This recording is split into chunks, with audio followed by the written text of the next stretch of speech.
시편의 150편 중에 지금 우리는 거의 끝자락을 달려가고 있습니다. 시편의 마지막 부분에 해당되어지는데 그 앞에 부분에 약간 테마가 있었어요. 무엇이냐면 성전을 사모하며 성전에 올라가는 자의 노래. 여러분, 그것이 앞에 부분의 이야기였다면 이제 우리가 만나는 성전은 무엇이냐면 인도자를 따라 부르는 노래, 성전 안에서 성전에 올라와서 그들이 하나님 앞에 예배하며 부르는 노래들의 시들이 이렇게 모여져 있습니다. 그들이 하나님 품에 왔습니다. 포로에서 돌아왔습니다. 구원받았습니다. 우리가 하나님을 신뢰합니다. 그런 우리가 하나님 품에서 우리가 어떤 기도를 해야 할 것인가 성경은 우리에게 가르쳐주고 있습니다. 언뜻 생각할 때 하나님 우리 구원하셨으니, 하나님 우리를 불러주셨으니 감사합니다. 감사의 기도, 기쁨에 넘치는 기도, 감격의 기도가 우리에게 있어야 할 것 같은데 주님 품 안에 안겨서 해야 할 일은 무엇인가? 오늘 성경은 우리 기도 제목 한 가지를 가르쳐줘요. 그건 바로 뭐냐면 우리가 이 세상의 아픔, 또 이 세상의 부조리, 이 세상의 악에 대하여서 정의로우신 하나님 앞에 우리가 이것을 구하는 것들입니다.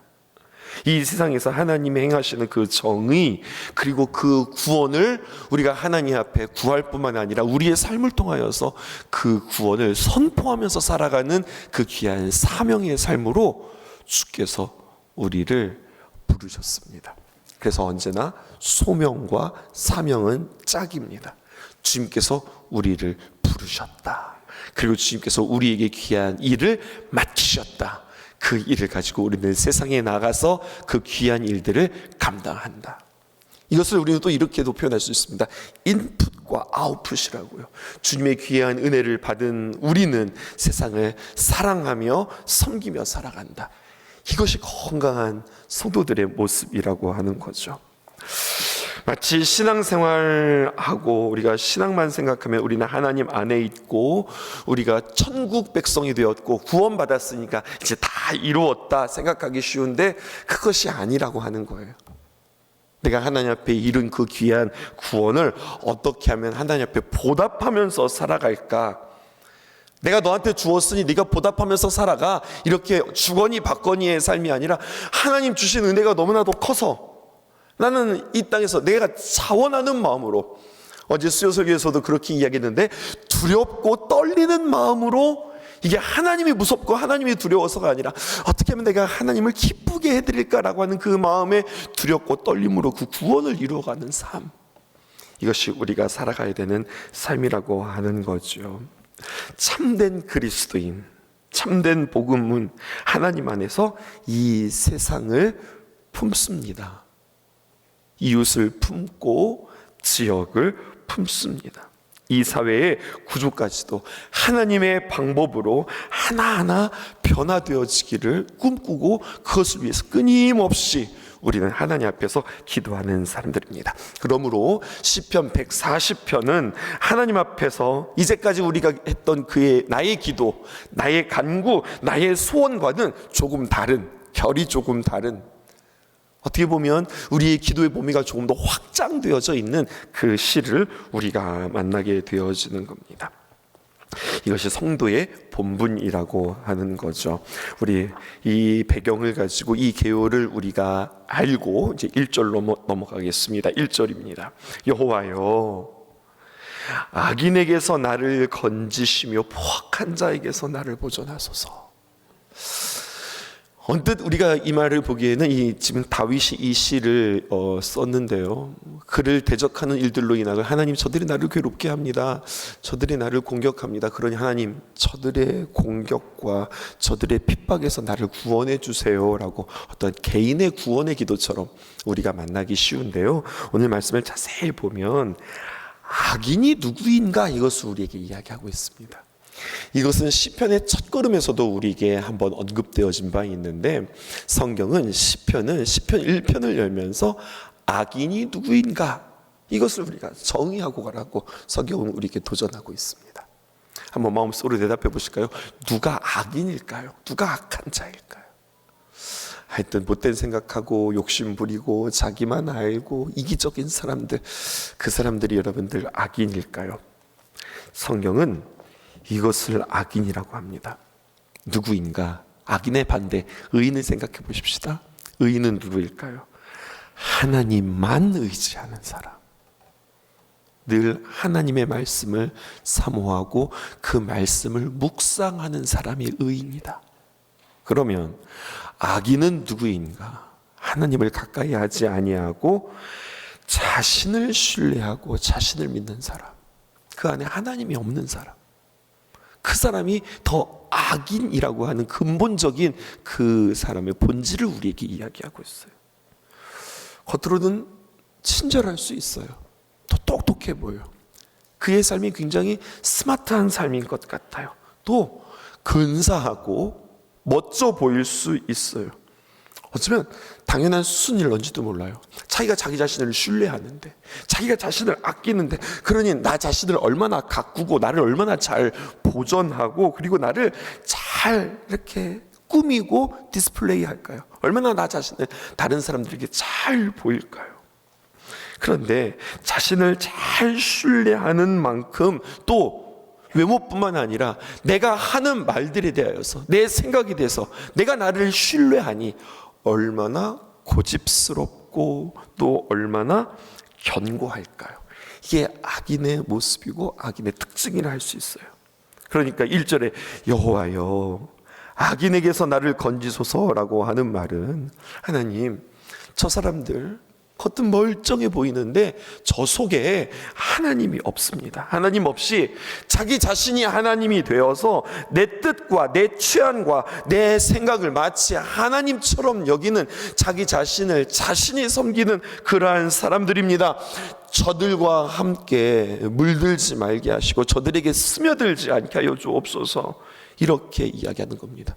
그리고 이어지는 말씀이 여호와여 악인에게서 나를 건지시며 그 다음에 포악한 자에게서 나를 보존하소서, 이렇게 기도합니다. 하나님이 없다고 하는 사람들은요, 이제 하나하나 특징들이 나타나기 시작하는데 그들은 포악합니다. 자신이 주인이기 때문에 그들은 다른 사람들을 억압합니다. 특별히 자신들을 신뢰해 주지 않고 하나님을 의지하는 사람들, 그러니까 하나님을 의지하니 당연히 사람 의지하지 않죠. 우리 예수 믿는 사람들, 그런 사람들 살아가는 거 아니에요. 그런 사람들을 그들은 핍박합니다. 앞에서도 이야기했지만 많은 주경가들이 시편 140편의 지은이를 다윗이라고 이야기하는데요. 여러분, 이 시편의 저자가 다윗이다. 다윗이 누구입니까? 그가 왕에 있을 때에 이 시편이 기록되어졌습니다. 왕의 특징이 무엇입니까? 그 당시에 왕이 못할 일이 없습니다. 왕이면 자기 마음대로 할 수 있는 사람들입니다. 그럼에도 불구하고 지금 다윗 왕이 하나님 앞에 지금 이런 기도를 하고 있다고 하는 거예요. 이것은 지금 개인적으로 앞에서도 이야기했지만 누군가 나를 지금 해코지하고 누가 나를 해를 끼치는 그러한 이들을 하나님 물리쳐 주세요, 이런 이야기가 아닙니다. 다윗 스스로도 충분히 자신의 권력과 자신의 힘과 자신의 위치로 물리치고도 남을 수 있는 사람이 다윗입니다. 데려다가 벌 주고 신하들에게 시키면 끝나는 겁니다. 그런데 그것이 바른 해결법이 아니라고 하는 것을 다윗 스스로가 잘 알고 있습니다. 여기서 하나님, 악인들이 나를 괴롭히는 사람입니다, 이렇게 말하고 있는 것이 아니라 하나님이 없다고 말하는 사람들이 있습니다. 그들을 향해서 하나님 앞에 지금 탄원하는 거예요. 하나님, 이런 사람들이 있는데 어떻게 하면 좋겠습니까? 내가 이들 가운데 있습니다. 어떻게 하면 좋겠습니까? 내가 이들에게 어떤 선한 영향력을 흘려보낼 수 있을까요? 어떻게 하면 저들이 하나님을 두려워하고 하나님을 신뢰할 수 있었을까요? 하나님, 나를 건지시고 나를 보존하소서. 여호와여 라고 시작하면서 약속의 하나님, 나를 붙드시는 하나님, 그 하나님 앞에 그 하나님의 능력과 또 그 능력을 넘어서는 다윗에게는 뭐가 있다고 그랬어요? 하나님의 언약, 하나님의 말씀, 그것을 붙잡고 하나님 앞에 기도하고 있는 겁니다. 그건 무척 중요한 거예요, 여러분.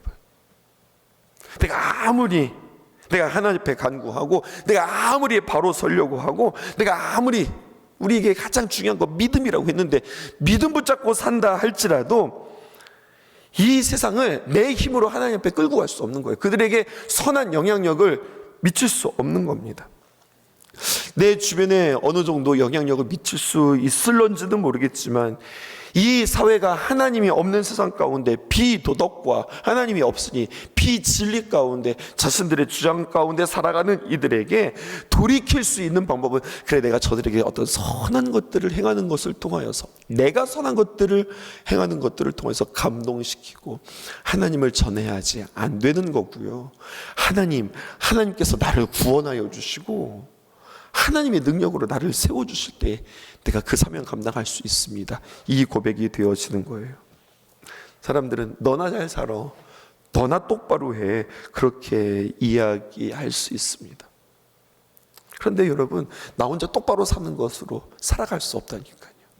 나의 신앙 지키기도 어렵고, 또 내가 똑바로 서 있다고 하는 것을 내가 하나님 앞에 간구하면서 그들에게 하나님의 영향력, 그러니까 어찌 보면 이 세상에서의 싸움은 영향력 싸움인 것 같습니다. 내가 저들과 함께 물들어서 나도 그렇게 살아가는가? 아니면 내가 경험하고 내가 고백한 그 하나님을 저들에게 물들이면서 살아가는가?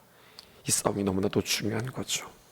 하나님의 정의가, 하나님의 오르심이 나를 통하여서 이 땅에 선포되게 하옵소서.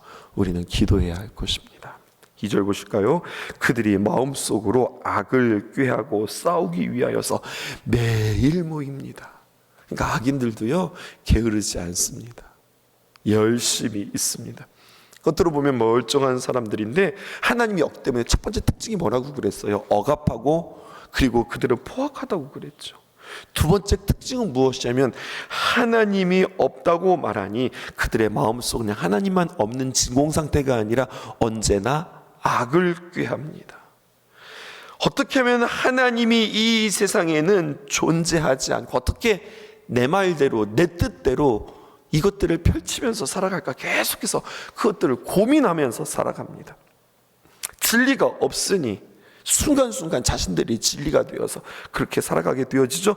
그러다 보니 어떻게 합니까? 서로 악을 꾀하고 싸우고, 네가 맞니 내가 맞니 하면서 매일매일 모이면서 결국에서 무슨 주장하는 거예요? 어떻게 하면 우리가 합을 맞춰볼까? 어떻게 하면 우리가 하나가 될까가 아니라 매일매일 모여서 내가 옳다고 주장하는 겁니다. 그런데 여러분, 절대 진리가 없고 매일매일 이들이 이렇게 애쓰지만 그들의 마음에 하나님이 없으니 사실은 점점 모이면 모일수록 무언가 답을 돌출해내는 것이 아니라 힘을 잃어가고, 사실은 그 속은 점점 공허하고 썩어들게 되어집니다. 주장을 하려고 하니 3절 보실까요? 뱀같이 그 혀를 날카롭게 하니 그 입술 아래에는 독사의 독이 있나이다. 어떻게든 내가 주장하고 내가 어떻게든 말해야 하는데 그냥 보통 살살 말해서 되어지는 부분들은 아니거든요. 강하게 이야기해야 되고 세게 말해야 되고 주장해야 되고 빈틈을 찾아야 되고, 그러니 뱀같이 그 혀를 날카롭게 하고 그 입술 아래에는 독이 있습니다. 그래서 여러분, 이렇게 1절, 2절, 3절에서 만나는 악인들의 현실, 이 세상을 바라보면서 다윗은 4절에서 이렇게 기도합니다. 4절 보실까요? 여호와여, 나를 지키사 악인의 손에 빠지지 않게 하소서. 이것은 단순히 손을 말하는 게 아닙니다. 이제 우리는 손 하면 매주 우리 이달의 찬양과 연결시키죠. 주님의 손으로 살아가는가, 아니면 악인의 손에 내가 이렇게 휘청휘청하고 휘둘리면서 살아가는가. 여호와여, 나를 지키사 악인의 손에 빠지지 않게 하소서. 주의 손이 흔들리는 나를 붙들어 주소서. 나를 보전하사 포악한 자에게서 벗어나게 하소서. 그들은 나의 걸음을 밀치려 합니다. 나를 넘어지게 합니다 라고 이야기하는 겁니다. 나를 쓰러뜨리려고 합니다. 결국 나를 넘어뜨려서라도 결국 하나님이 없다라고 말하게 하려고 합니다. 누가요? 포악한 자들이, 이 악한 자들이, 입술 가운데 독을 품은 자들이 말입니다. 넘어진다고 하는 것은 무엇일까요, 여러분? 여러분, 넘어진다고 하는 것은 내가 어떤 건강을 잃는다든가, 아니면 내가 세상에서 뭔가를 실패한다거나, 아니면 물질을 잃어버린다거나, 이런 것들이 아니라 넘어진다고 하는 것은 믿음을 잃는 겁니다. 이 말은 곧 건강을 잃어도 믿음 안에 서 있으면 괜찮습니다. 재물을 잃어요. 그래도 내가 주님을 신뢰하는 믿음만 있으면 나는 사는 겁니다. 그런데 거꾸로 내가 다른 것은 다 있어도 하나님을 신뢰하는 믿음, 내가 하나님을 의지하지 않으면 나는 결국 다 무너지는 겁니다. 세상 사람들이 말합니다. 너 절망하잖아. 너도 불안하잖아. 너 하나님이 어디 있어? 이렇게 이야기하는 거예요. 그때마다 그 말에 흔들리는 것이 아니라 나는 하나님을 신뢰합니다. 나를 지켜주소서, 나를 보존하소서, 나를 넘어뜨리고 나의 믿음을 빼앗고자 하는 자들에게서 나를 지켜주소서, 이렇게 기도하는 거죠. 우리 5절입니다. 함께 읽어보십시다. 시작. 한 자가 나를 해하려고 올무와 줄을 놓으며 길 곁에 그물을 치며 함정을 두었나이다.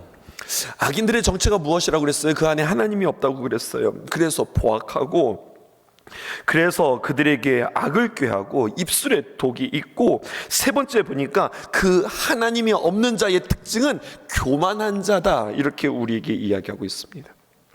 내가 하나님 되려고 하는 자들, 이들의 교만인데, 이 교만한 자들의 특징은 무엇입니까? 대화가 안 되고 타협이 안 되고 교만하니 배우려고 하지 않습니다.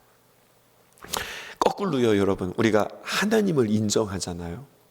그러면은 뭐든지 무엇에나 다 배우려고 합니다. 하나님께서 지으신 피조물이고 하나님께서 보내주신 사람들이고 하나님께서 허락하신 상황이기 때문에 모든 것을 통하여서 다 배우게 되었습니다. 겸손한 사람은 어떤 사람이냐? 저 아니에요. 제가 아닙니다. 다 하나님께서 하셨습니다. 저를 낮추는 사람이 아니라, 이렇게 정의해보면 어떨까요? 겸손한 사람은 모든 것에서 배우는 사람이다 라고 하는 겁니다. 배우면 어떻게 될까요? 배우면 계속해서 성장하게 되어집니다. 배우면 어떻게 됩니까? 점점 자라나게 되어져 있습니다. 그런데 교만해요? 나만 알아요? 내가 옳다고 이야기해요? 절대로 배우지 않습니다. 절대로 배우지 않기 때문에 나에게 성장이 없습니다. 날마다 내 자신을 깨야 됩니다. 날마다 내 자신들을 확장시켜야 됩니다. 하나님, 내가 여기서 멈출 수 없습니다. 내가 주님 앞에서 더 자라가야 됩니다. 그러기 위해서는 어떻게 해야 할까요? 나의 교만함을 없애주시고 내가 하나님 주 앞에서 겸손하여서 내가 배우기를 원합니다, 이렇게 고백하시죠.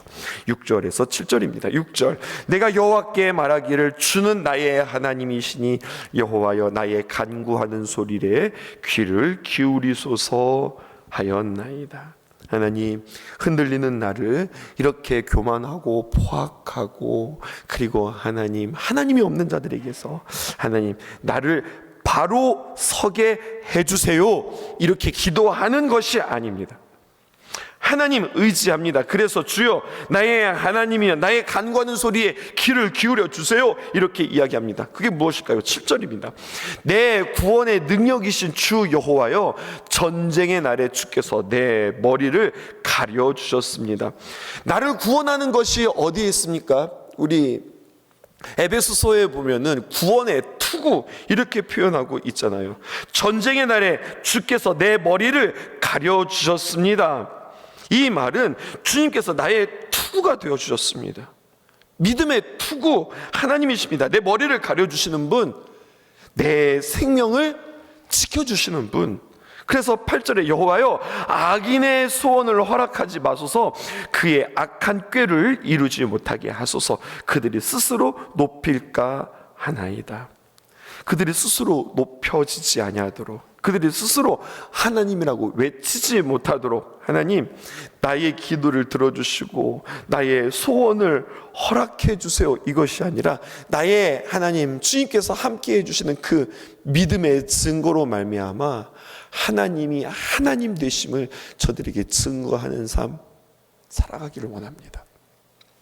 언뜻 보면 다 엇비슷하고 언뜻 보면 다 우리가 아는 이야기들 같은데 결국 이 시인은 그래서 하나님 나 보호해 주시고 나 지켜 주시고 하나님 나를 통하여서 하나님 영광 나타내 주세요가 아니라 사실은 내가 없습니다. 하나님 어떻게 하면 나를 통하여서 저 포악하고 악한 저들이 하나님을 알 수 있을까요? 구원은 어떤 나의 노력과 나의 지식과 애씀에 있는 것이 아니라 하나님께 있습니다. 하나님의 정의, 하나님의 오르심, 결국 하나님이 옳다, 이것을 나로 하여금 나타나게 하소서. 어떤 승부를 떠나는 기도인 것 같습니다. 누가 이기고 누가 지냐 이 문제가 아닌 것 같습니다. 저들이 하나님을 알게 하시고 저들이 하나님을 믿게 하소서. 확실히 스케일이 크고 확실히 더 하나님께 맡겨드리고 내 자신은 감추어진 기도를 우리는 만나게 되어지는 것이죠. 그래서 주님 주기도면서도 우리에게 이야기했듯이 주님 우리를 악에서 구하여 주옵소서라고 하는 이 말씀이 새롭게 해석되어지는 그러한 본문이기도 합니다. 하나님 오늘도 살아가면서 여러 가지 많은 유혹 가운데 나를 건져주세요. 하나님 나 넘어지지 않게 해주세요. 이것에서 떠나서 내가 넘어지지 않으로 말미암아 하나님이 하나님 되시는구나, 하나님의 백성들에게 하나님을 전할 수 있는 도구로 나를 사용하여 주소서 고백하는 오늘 시인의 기도를 만나게 되어지는 겁니다. 이 기도가 저와 여러분들에게 있기를 주님의 이름으로 축복합니다. 기도하겠습니다. 그 크신 하나님의 사랑 말로 다여 용 못하네. 저 높고 높은 별을 넘어 이 낮고 낮은 땅 위에 죄범한 나를 구하려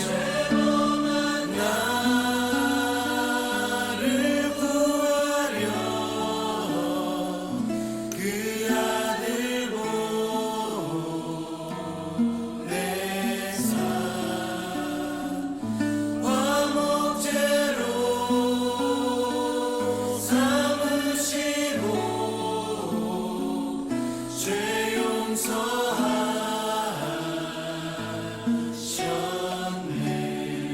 하늘을 두루마리 삼고